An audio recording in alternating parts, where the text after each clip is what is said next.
London, 1876, a city wrapped in fog and fear. The gaslights flickered against the damp cobblestone streets as laughter echoed faintly from somewhere deep in the night. Not the laughter of joy, but something hollow, offbeat, a giggle too slow, too cold to be human. When police found the first body, its lips were painted into a smile, a grotesque smeared grin that seemed to mock life itself, and beside it a single red feather from the hat of a clown. They called it the Painted Smile Murders. It began in the waning summer of 1876, when London's East End was already choking on poverty and fear. The fog never seemed to lift that year, and neither did the city's unease. The industrial alleys around Whitechapel stank of coal, sweat, and desperation. Men stumbled home from the docks with pockets empty. Women sold flowers, or worse, to survive another day. But amid the filth and misery, the traveling circuses still came, bringing brief nights of wonder to people who otherwise had none. That's how the Marigold Troupe arrived. But before we continue this disturbing story, make sure you hit that like button, subscribe to the channel, and share this with someone who loves hidden stories. It helps bring more of these untold truths to light. It was a small circus by reputation, but known for its peculiar charm. Colorful tents pitched behind the old warehouses, painted wagons creaking down narrow streets, posters plastered on brick walls with grinning faces and the promise, laughter for all ages. For a week the people came in droves. Children clutched candied apples, men laughed too loud, and women forgot the cold for a few hours. No one knew that inside one of those tents, behind the painted smiles and juggling hands, something vile was brewing, something that would stain London's history forever. The troupe's leader was Edgar Morn, a man of peculiar charisma. Once a failed stage actor, he reinvented himself as the jester of joy. But those who worked close to him whispered of sudden fits of rage, of moments when his painted grin would twist too wide, his laughter cracking into madness. Still, no one dared question him. The performers, jugglers, mimes, dancers, and clowns owed their livelihood to the Marigold Circus, and Edgar's word was law.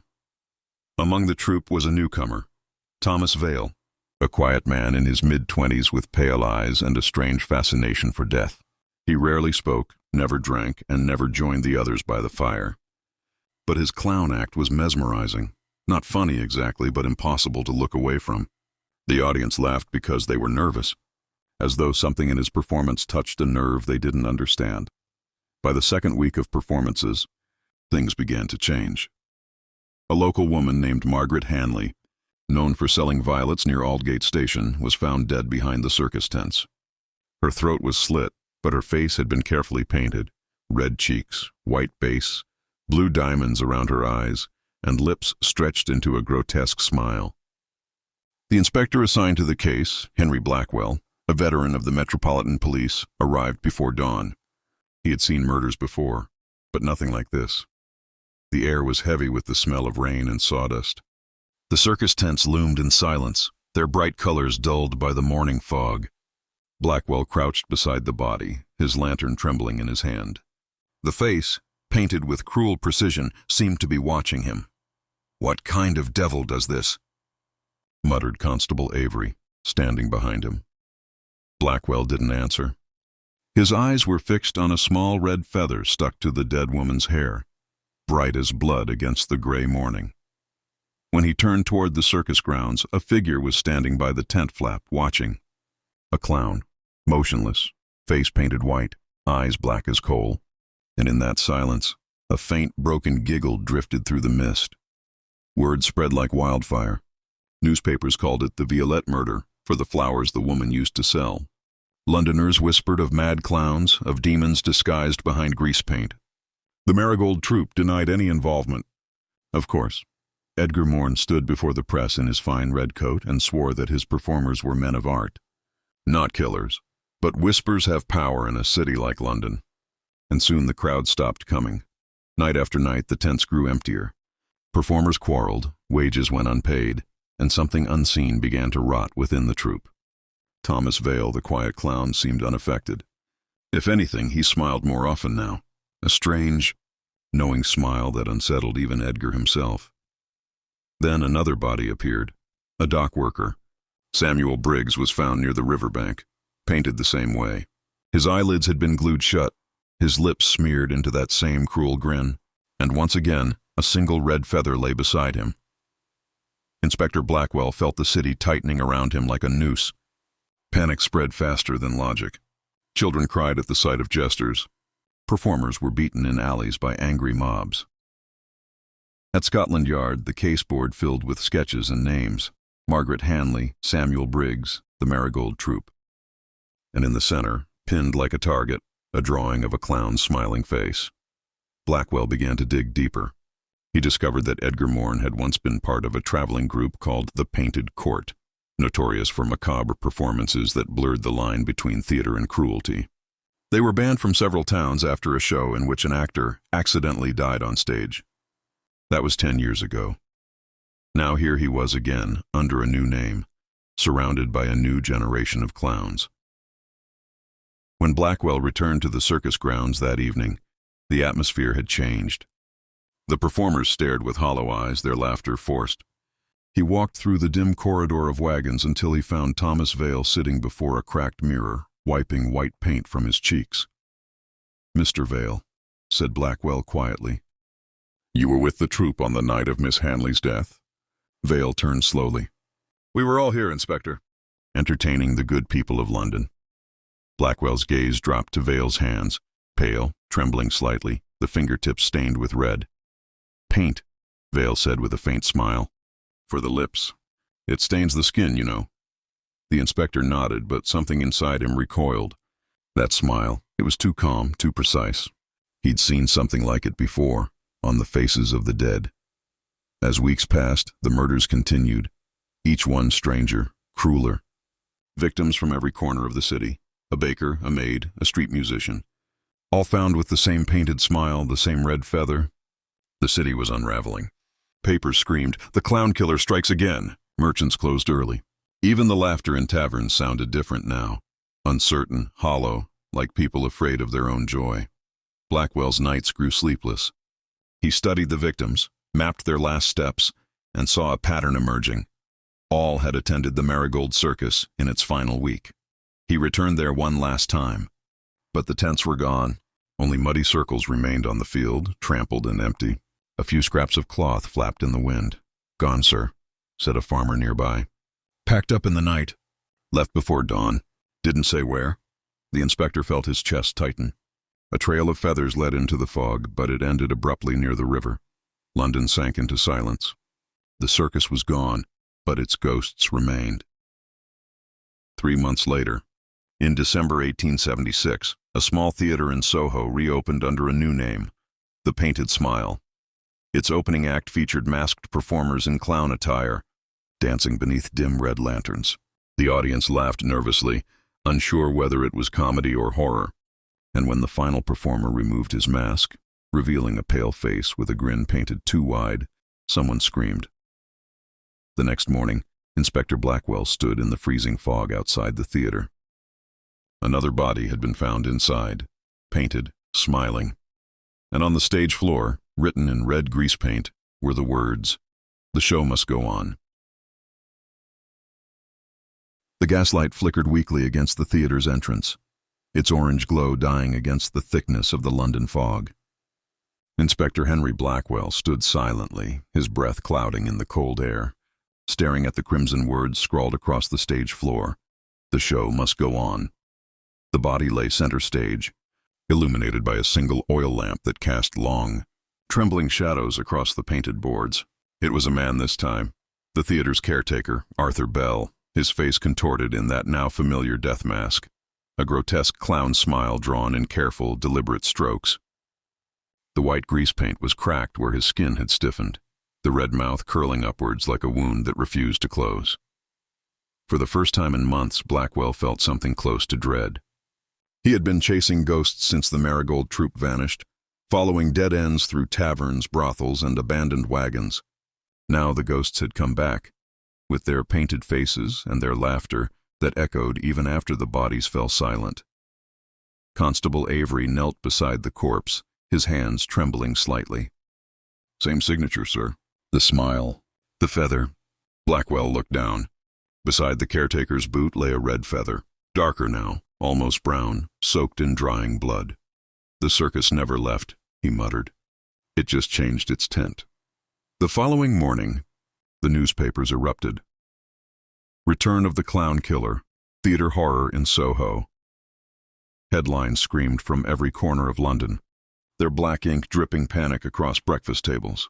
Crowds gathered outside the theater, gawking, speculating. Mothers clutched their children tighter. Men whispered about curses, demons, and the devil's performers. But the most terrifying rumor of all came from inside the theater community itself. Actors spoke of a man, pale, soft-voiced, always smiling, who had recently joined the crew at the Painted Smile. He said he'd worked in a circus once. His name, Thomas Vale. Blackwell's investigation deepened. He followed the whispers through fog-laden alleys and smoky taverns, tracing the faint trail of Vale's existence. There were sightings in Whitechapel, a rumored performance in Camden, a disappearance in Lambeth. Each location left behind a single detail: a scrap of red fabric, a painted mask, or the faint scent of burnt grease paint. He began to piece together a pattern. Every new performance of the Painted Smile Theater was announced quietly, by word of mouth. No posters, no advertisements. Yet somehow every show sold out. The audience left pale, disturbed, yet unable to explain what they had seen. It was art, one woman said, trembling. Horrible, but beautiful. The laughter didn't sound real. When Blackwell finally managed to secure a ticket under a false name, it was a freezing Friday in January. The theater was small, its walls damp, smelling faintly of iron and rot.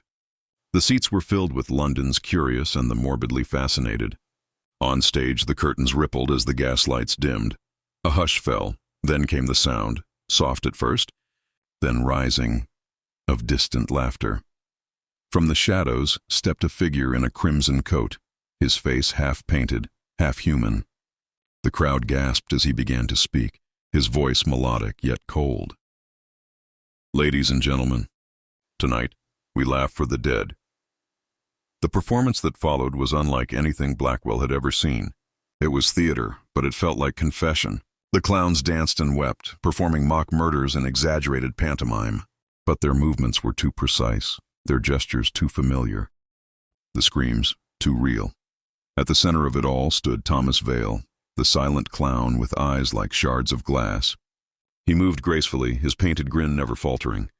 In one act, he mimed slitting a woman's throat, and when the red silk scarf fell from his hand, the crowd gasped as though the illusion had truly drawn blood. Blackwell's heartbeat thundered. He recognized the rhythm of the crimes within the choreography, each motion echoing a real murder. Vale was not performing art. He was retelling confessions. When the curtain fell, the audience erupted into uneasy applause. Some laughed nervously. Others fled. But Blackwell stayed seated, staring as Vale took his bow, and for just a moment, their eyes met. Vale's painted grin widened.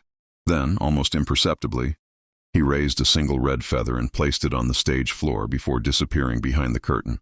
Backstage, the stench of makeup and sweat filled the narrow corridors. Performers brushed past, their faces half removed, revealing exhausted, hollow men beneath the paint. Blackwell pushed through them, flashing his badge. "Where's Vale?" A thin woman, her hands trembling as she peeled off her wig, glanced nervously toward a door at the end of the hall. "He doesn't talk to us, sir. Stays down there after the show. Says he's rehearsing." Blackwell moved quickly. The wooden steps creaked as he descended into the basement beneath the theater. The air grew colder, the light dimmer. Somewhere below, faint laughter echoed off stone walls. When he reached the bottom, he saw them, dozens of masks hanging from hooks. Each one painted differently, each one smiling. Beneath them, old circus posters yellowed with age. The Marigold Troupe, 1875, 1876. And at the far end of the room stood Vale. He was painting something. A mannequin, pale and lifeless, its face being coated in white. "You found me, Inspector," Vale said softly without turning. "I wondered when you'd come." Blackwell stepped closer. "You killed them all." Vale smiled faintly, still painting. "Killed? No. I gave them their final act. Everyone wants to be remembered with a smile." "You're insane," Blackwell growled. "Perhaps," Vale murmured. But isn't London the real theater, Inspector? The drunks, the beggars, the thieves, everyone playing their part beneath the gaslight. We just gave them an audience. He turned, eyes glinting under the lamplight. The painted face looked almost angelic, if angels could smile like devils. You see, he whispered. Edgar taught me that laughter hides everything, pain, guilt, fear. A man with a painted smile can do anything, and no one will ever see the monster beneath. Before Blackwell could move, Vale dropped the brush and lunged, not with a weapon, but with his bare hands. The two men crashed into the table, shattering glass and spilling red paint that splattered across the floor like blood. Blackwell struck him hard, knocking him backward. When he raised his lantern, Vale was gone. The back door swung open into the night. The inspector chased him through the fog-choked alleyways, boots pounding against the cobblestones.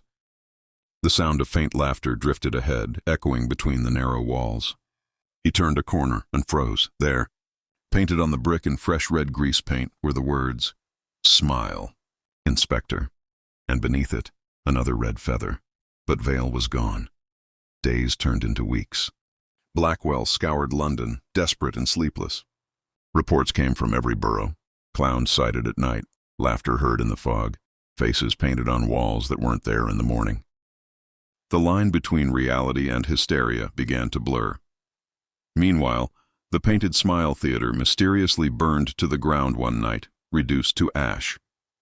No survivors, no bodies, only a single mask found in the ruins, melted but still grinning. The city slowly returned to its uneasy rhythm. The laughter faded. The newspapers found new tragedies to chase. But Blackwell could not rest. He would sometimes wake in the middle of the night, certain he'd heard it, that soft, offbeat chuckle from somewhere beyond the walls. And sometimes, when he passed a lamplit alley on his way home, he'd glimpse, just for an instant, a flicker of white paint in the fog.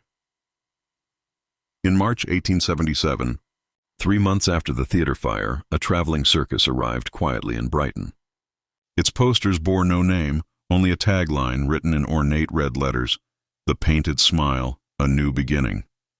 And on opening night, as the torches burned bright and the crowd erupted in laughter, one of the performers stepped forward, tall, pale, graceful, his face painted white. His lips curved into that same perfect grin, and as he raised a crimson feather to his hat, somewhere far away in London, Inspector Blackwell woke suddenly from a dream, laughing and not knowing why. The rain had been falling for days, a ceaseless whisper against the windows of Henry Blackwell's narrow townhouse in Limehouse. The city had quieted after the fire, as though London itself had finally drawn a shaky breath and tried to forget. But memory has claws, and in the inspector's mind they never loosened. He could still see the painted faces each time he closed his eyes, the hollow sockets, the crimson smiles that refused to fade. He hadn't slept properly since the night the theater burned. Every creak of the floorboards, every gust of wind outside his shutters sounded like faint, distant laughter. The report came on a Monday morning. A courier from Brighton, soaked to the bone, arrived with a sealed letter bearing the crest of the local constabulary. Inside were 2 lines written in haste.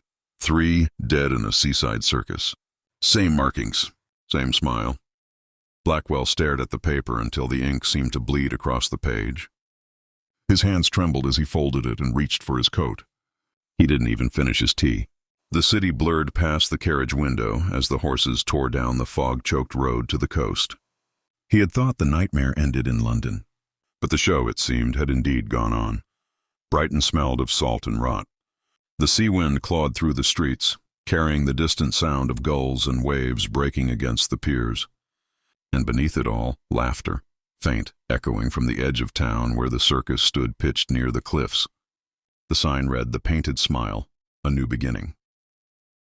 The tents were smaller now, their colors muted by rain, but the symbol painted above the entrance was unmistakable. A grinning mask with hollow eyes. The crowd gathered under umbrellas, drawn by morbid fascination rather than joy. They had all heard of London's horrors, yet here they were again, hoping to be thrilled, to laugh through their fear. Inspector Blackwell stepped out of the carriage, his boots sinking into the wet ground. The constable on duty, a young man named Fowler, approached nervously. "Sir, we found the bodies in the performer's tent. It's not like anything I've ever seen." "Show me," Blackwell said quietly. They entered the tent. The smell hit first, iron and grease paint, the sickly sweetness of decay mingled with perfume. 3 bodies lay in a neat row, each painted identically. White face, red cheeks, black diamonds over the eyes, lips stretched into the same mocking grin. Their hands were folded across their chests like sleeping children, and beside each one, a single red feather. Blackwell's throat tightened. He knelt by the nearest corpse, a woman this time, perhaps a dancer. On her wrist was a faded tattoo, marigold. He rose slowly. "Edgar Morn," he murmured. "You're still leading the act, aren't you?" Fowler frowned. "Sir?" "Never mind," Blackwell said, staring at the empty space beyond the tent flap where the wind fluttered the canvas like a heartbeat. "He's here, somewhere." That night, Blackwell stayed near the circus grounds. The performers avoided him, eyes downcast, moving like ghosts. None spoke of the murders. None dared to.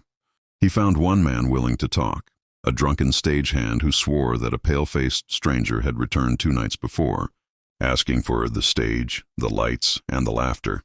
He said the act wasn't finished, the man whispered, eyes darting nervously toward the dark. Said he had one last performance left. Blackwell pressed him. "What was his name?" The man hesitated. He didn't say, but the others called him the silent jester, Thomas Vale. The inspector barely slept. He sat by the fire in a seaside inn, staring at his reflection in the window, the waves crashing faintly in the distance.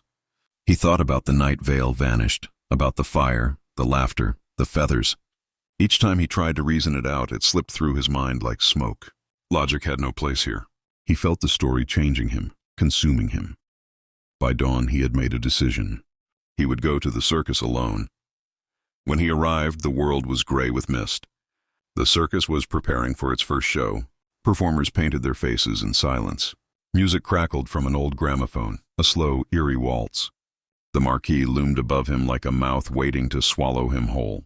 He pushed through the flap and found the ringmaster. It was not Edgar Morn. The man who stood before him was tall and gaunt, his skin powder pale, his eyes sunken yet bright.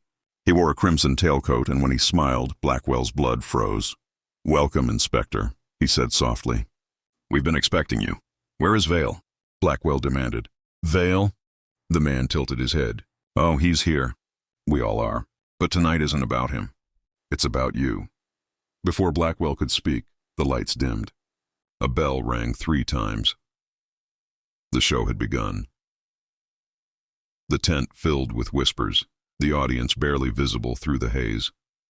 Performers emerged, their movements graceful yet wrong, like puppets pulled by invisible strings. Music swelled, slow, haunting, the rhythm of a heartbeat. Blackwell stood at the edge of the ring, frozen, watching as the performance unfolded before him. One clown stepped forward, his smile painted wider than his face. He carried a long ribbon of red silk trailing behind like blood. Another clown followed, miming the act of strangulation. The audience gasped, half in terror, half in awe. Then the first clown fell, twitching, and the crowd applauded. Each act grew darker, more grotesque. The laughter that rippled through the tent no longer sounded human. It was jagged, desperate.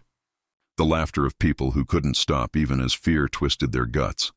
And then he saw him, Thomas Vale, standing beneath the spotlight, dressed in white.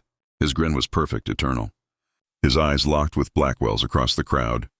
Slowly he lifted his hand and pointed. The crowd turned as one to look at the inspector. "Ladies and gentlemen," Vale said, voice echoing through the tent. "Our final act. The man who could not stop chasing ghosts." Blackwell's heart pounded. He reached for his pistol, but the lights went out. Darkness swallowed the tent. A scream tore through the night, then laughter, loud and shrill. When the lights flickered back, the ring was empty. The audience began to panic. People pushed and stumbled toward the exits, tearing down the tent in their frenzy. Blackwell shouted orders, but his voice was lost in the chaos. And then, amidst the stampede, he saw movement at the center of the ring. Vale, standing perfectly still, his smile serene. "Why?" Blackwell shouted. Vale tilted his head. "Because, Inspector, Everyone hides behind a painted smile, even you. He reached up, smearing the paint from his face, revealing something worse beneath, a pale, scarred grin carved into his skin, healed badly. Grotesque. Blackwell froze. Vale stepped closer. Edgar taught me well. He said the mask becomes the man if you wear it long enough. Where is he? Blackwell demanded. Where is Edgar Morn? Vale's eyes glinted. He's been here all along. And before Blackwell could understand, Vale whispered, He's in the laughter. The tent collapsed. When the constables arrived hours later, the circus was gone, vanished as if it had never existed. Only tattered scraps of canvas remained, fluttering in the morning breeze. They found Blackwell half buried in the mud, dazed, muttering the same phrase over and over. He's in the laughter. He's in the laughter. They brought him back to London. He was placed under watch at Bethlehem Asylum, where the doctors called it delirium born of exhaustion. But those who visited him in the months that followed spoke of strange things. Sometimes, late at night, the other patients would hear faint chuckles coming from his room, soft, rhythmic, like a clown practicing alone in the dark. Sometimes the nurses swore they saw a figure standing by his bed, a tall man in a red coat, smiling silently. And one morning, Blackwell was gone. All that remained on his pillow was a single red feather. Weeks later, a letter arrived at Scotland Yard. It was unsigned, written in elegant script. You cannot arrest laughter. Inspector, the mask only changes faces. London will smile again soon. At the bottom, smeared faintly in red grease paint, was a thumbprint shaped like a smile. And in the months that followed, London's fog once again carried faint laughter, sometimes near the river, sometimes by the old theaters, sometimes drifting from nowhere at all. People said it was just the wind. Others swore the clowns had returned. But one thing was certain. No one in London laughed the same way again. The sound of the city was changing. Where once the laughter of children and the distant melodies of fairgrounds had echoed faintly through the fog, now only whispers lingered, whispers of fear, of suspicion, of something vile moving unseen beneath the surface of London life. Newspapers had christened them the Painted Devils. Every morning, a new headline screamed from the broadsheets, Clown killings continue, police baffled. The Painted Smile claims another, no safety after sunset. The city was bleeding in silence, and Inspector Mallory had begun to feel that the very soul of London was being drained, one mutilated corpse at a time. By late October of 1876, 5 more bodies had been found. Each discovery carried the same sickening pattern, a white smear of paint upon the victim's face, eyes glassy and lips frozen in a parody of laughter. The killings now seemed to mock not just the dead, but the entire machinery of the city's justice. The people whispered that the clowns were everywhere, behind every mask at a masquerade, in every circus tent, in every shadowed alley after dusk. Children cried when they saw performers on the streets, and even the most jaded policemen crossed themselves when they found traces of grease paint. Mallory hadn't slept properly in weeks. His desk was buried under witness statements and sketches, maps of London riddled with red pins marking each discovery. The killings were not random, he was certain of it now. A pattern ran through them like an unseen hand guiding the chaos. The victims all shared one thing. They were men once connected to the Merry Fellow Circus, a small troupe that had toured the outskirts of London 5 years earlier. Before vanishing after a scandal, no paper had dared to print. He had heard whispers back then, rumors of a child who had died during a performance, of a cover-up, of a fire that consumed their tents in the dead of night. But no one was ever charged, and the troupe disappeared into the fog. Until now. On a dreary afternoon, Mallory visited the crumbling remains of an abandoned warehouse in Limehouse, once used for circus storage. The air was thick with rotten oil, the wooden boards brittle beneath his boots. His lantern's flame flickered as he stepped deeper into the gloom. Dust danced like ash in the air. And then he saw it, faint, on a peeling brick wall, drawn in what looked like blood or paint. A smile. Wide, exaggerated, unsettlingly familiar. Beneath it, in shaky lettering, someone had scrawled, "The show must go on." His breath caught. The sound of something shifting in the dark made him draw his revolver. But when he turned the lantern, he found only a pile of clown masks scattered across the floor, their painted faces cracked and discolored by age. Yet he could swear, as he bent closer, that one of them still glistened, freshly painted, as if waiting for its owner to return. He pocketed one of the masks as evidence and left quickly, every instinct screaming that he wasn't alone. Back at the precinct, he confronted Superintendent Harris, demanding more men, more resources. But Harris looked weary. "We can't chase phantoms, Mallory," he said, voice heavy with defeat. "There's panic in the streets, and every drunk in London claims he's seen a clown in the fog." "You'll have us chasing ghosts." Mallory slammed his fist against the table. "These aren't ghosts, sir, they're men, and men can be caught." But as he spoke, he wasn't sure he believed it anymore. That night, he sat alone in his apartment, lantern burning low, the mask lying on the table before him. The smile mocked him, its painted curve seeming almost alive. He thought about the victims, each one found with that same mark, each one connected to that damned circus. The thought formed slowly in his mind, dreadful and undeniable. They're not killing at random. They're performing. And if it was a performance, then there had to be an audience. The following morning, a letter arrived at Scotland Yard addressed to Inspector Mallory himself. The envelope was sealed with a crude drawing of a grin. Inside, a single sheet of paper. "Inspector, you've been watching the wrong faces. The true clown never paints his smile. He hides it beneath his own skin. Join us at midnight, under the old arches of St. Swithin's. Come alone. The show resumes." Mallory's hands trembled as he read it. He knew it could be a trap, yet he also knew he'd go. He had no choice. This was the first direct contact. The handwriting was strange, deliberate, playful, almost taunting. At 11:30, he set out on foot. The fog was thick as milk, curling around gas lamps and cobblestones, muting the sound of his boots. The streets near St. Swithin's were deserted. Only the soft lapping of the Thames and the far-off creak of a ship's hull broke the silence. He descended beneath the arches, lantern held high. The air was damp, filled with the smell of mold and iron. Shapes loomed in the dark, pillars, arches, the remnants of an old stage, perhaps. And then, music, faint, warped, like a music box winding itself after years of stillness.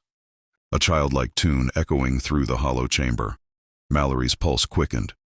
He called out, "Show yourself." From the shadows stepped a figure in full clown attire. Tattered red coat, smeared white face, eyes hidden behind blackened sockets. The smile painted across his face stretched grotesquely high, the paint running down like tears. In one hand a cane, in the other a flickering lantern that illuminated several more figures standing behind him, each dressed in variations of clown costumes, their movements eerily synchronized, as if part of some macabre routine. "Welcome, Inspector," the lead clown said, voice calm, almost polite. "You've come for answers." Mallory raised his gun. "You'll give them to me now." The clown tilted his head. "Oh, we shall. But not here, not yet. You see, Inspector, we've been performing for London long before you began watching. The laughter, the tears, the blood, they're all part of the act. And the city loves a good show." He took a slow step forward. "Tell me, do you know who laughed last at the Merryfellow Circus fire?" Mallory frowned, lowering his weapon slightly. The fire wasn't an accident," the clown interrupted, his grin widening. "It was an ending, and every ending demands an encore." The others began to laugh, low, distorted, mechanical giggles that echoed off the stone. Mallory's nerves snapped. He fired. The shot rang through the tunnels, but the clown didn't fall. He only swayed, laughter spilling from his painted lips. Then the lanterns went out, one by one, until only darkness remained. When Mallory awoke, he was lying on the cold ground outside the arches.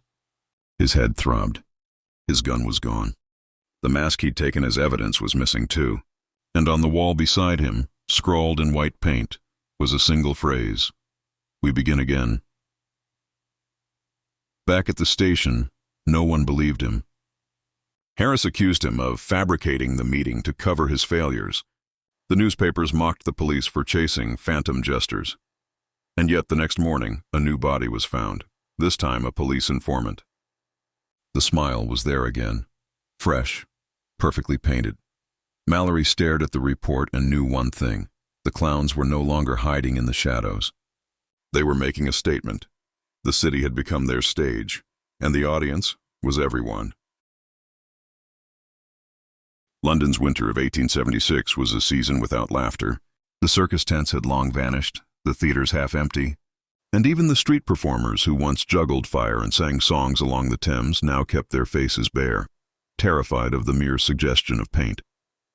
The name Painted Smile had become a curse, whispered only when one was certain no stranger could overhear. Inspector Mallory moved like a ghost through Scotland Yard, his eyes hollow, his voice low. He had been suspended unofficially after the fiasco at St. Swithin's, but he refused to stop.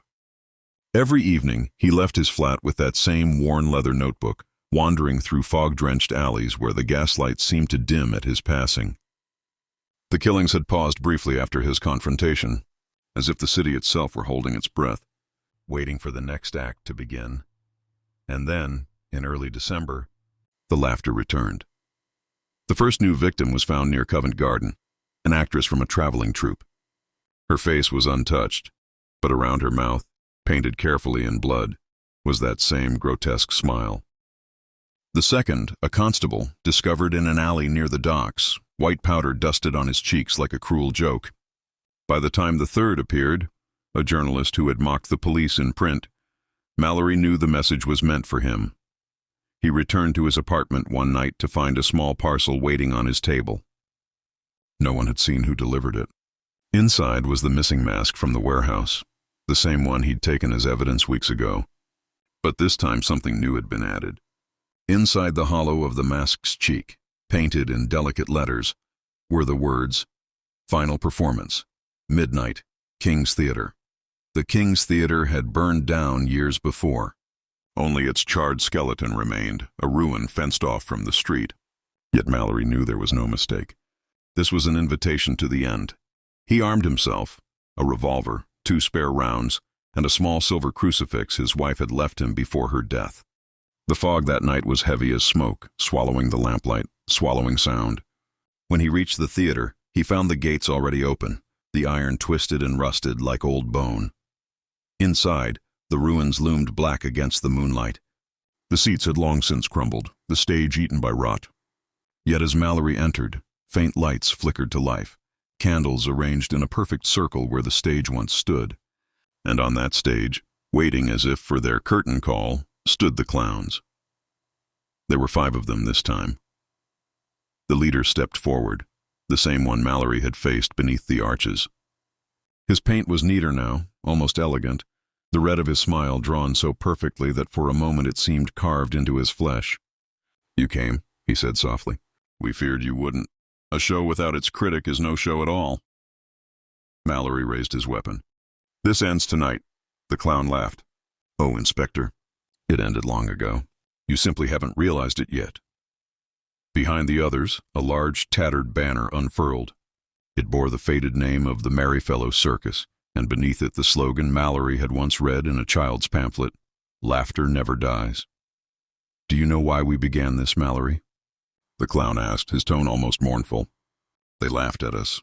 The city mocked us when the fire took our family. They called us freaks, jesters, madmen. But laughter, Inspector, is the purest form of cruelty, and we decided to return it, to make the whole city laugh again. Only this time, they'd choke on it." Mallory took a step closer, gun steady. "You murdered innocent people." "Innocent?" The clown tilted his head. "The ringmaster who pocketed the money meant for the dead child's family? The constable who burned the tents to hide it? The reporter who lied for coin? Tell me, Inspector, where does innocence end and hypocrisy begin?" The others began to hum a twisted carnival tune, the sound echoing through the hollow theater. Mallory's nerves tensed. He fired once, then again. 2 clowns fell. The third lunged forward with a knife, but Mallory struck him down, blood spraying across the cracked boards. The leader didn't move. He stood still as a statue, smiling that painted, endless grin. "You think you can kill what's already dead?" he whispered. Mallory aimed for his head and fired. The clown staggered back, blood blooming across his face. Yet even as he fell, his smile didn't fade. He collapsed onto the stage, motionless, the candlelight reflecting off the wet paint on his lips. Mallory stood there, breathing hard, surrounded by silence and smoke. Then the laughter began. Soft at first, then louder. It wasn't coming from the bodies. It came from the shadows, from the walls, from somewhere below. The floorboards trembled. The candle flames flickered violently. Mallory stumbled backward as a section of the stage collapsed, revealing a black pit beneath. An underground tunnel lined with dozens of masks, each hung carefully like trophies. Painted faces, cracked smiles, empty eyes staring into eternity, and beneath them, in the dirt, were bones. Hundreds of them. Men, women, children. Mallory dropped to his knees. The horror was too vast, too old. The painted smile hadn't been one killer or even 5. It had been many. Generations, perhaps, passing the mask from one to the next. A ritual, a legacy, a performance that had lasted decades. He heard footsteps behind him. The leader was gone. The blood on the stage had vanished. Only the mask remained, lying near the edge of the pit. Mallory reached for it, hesitant, trembling, and as his fingers brushed the painted cheek, he saw movement reflected in its hollow eyes. A figure stood where he had been moments ago. Dressed like him, revolver in hand, face blank and pale. Then slowly the figure lifted its hand and smeared a red curve across its lips. A smile. Mallory's vision blurred. His breath came in shallow gasps. The laughter grew louder, impossibly loud, until it filled his skull. When the constables finally found him at dawn, the theater was silent again. The candles had burned to wax puddles. Mallory sat in the center of the ruined stage, unmoving, staring straight ahead. His face was covered in white paint, and across his mouth, drawn in perfect red, was that same painted smile. The London Gazette ran one final headline that winter. The painted smile claims its last witness, inspector found dead in burnt theater. The public believed it was over. The killing stopped. The fear faded. Time moved on. But years later, in the early hours of a cold November morning, a night watchman swore he saw something beneath the arches of St. Swithin's, a flicker of color, the faint echo of a child's music box, and the glint of white paint on a face smiling in the dark. He quit his job the next day, and when asked what he saw, he would only whisper one thing before walking away. The show has never ended. If you love the darkness, stay with us. Subscribe before the lights go out.